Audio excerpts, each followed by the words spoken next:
The Beats Solo Buds were officially announced back in May, but they're now finally on sale. And for $79, I'm honestly pretty impressed with these new earbuds from Beats. Now, full disclosure, I've only been testing these for about a few days or so let's consider this like a mini review.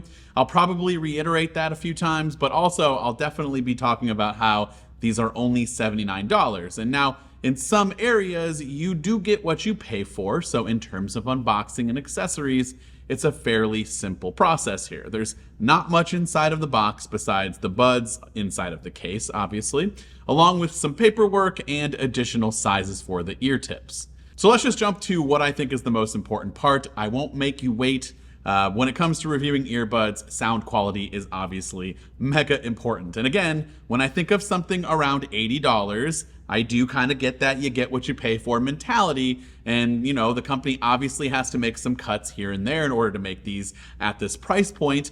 But sound quality surprisingly didn't get that big of a cut, in my opinion. With the sound quality, I don't think you're really missing much. They do sound fairly well, but I've noticed that some songs that might have been produced and engineered a little bit better than others don't suffer as much in the sound quality department. So one of the first things I notice is that these are really good in the lows and the mids, but I actually think things can get a bit like the inside of a tin can at times with specific songs that seem to kind of push out a lot more treble. Usually I like a little bit more treble over low end with the type of music that I listen to, but here I'm kind of feeling the opposite. In most cases, when the low end is too low and the treble is too high, obviously you don't want that. The low end really adds the rest of the depth and warmth that I sometimes want and need in songs, and I especially notice these that are songs that are not quite mixed well.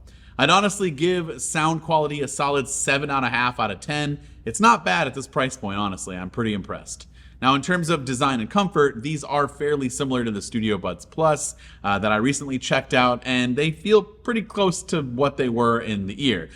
They are a little bit of a tighter fit. They do get shoved in more so than like regular AirPods, you know, earbuds with stems. I'm not a big fan of the stemless design earbuds, and that's what these are. I don't typically go for those, but they do stay in the ear quite well, especially if you're moving around a lot, and I do find them pretty comfortable. The case is actually the smallest, kind of like adorable looking case I've ever seen. They're actually the smallest case that Beats has ever created, and it makes it super pocketable.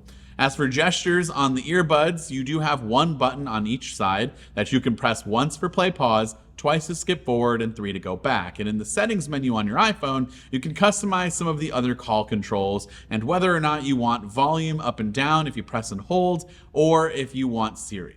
Now, there's really no other premium features like ANC or transparency. Again, these are $80, and so that's where it's suffering the most in terms of like getting extra additional features, but they honestly do a pretty good job of just naturally canceling out sound because they're pretty far inside of your ear, and when the music's loud enough, you really can't hear all that much. You do get one touch pairing and then the automatic pairing across all of your devices, whether they're associated with your iCloud or Google accounts, plus you get Find My or Find My Device, depending on which platform you're using. Now, battery life is looking like you're getting 18 hours of playback with fast fuel, giving users 1 hour of use with just 5 minutes of charge. And speaking of charge, you can actually use a USB-C cable. There's a little port right here to make things a bit more universal. And if you want, you can plug that USB-C cable here and then into your iPhone or your Android device so that you can charge on the go if you're in a quick pinch. So if you just want something that sounds pretty good and works really well out of the box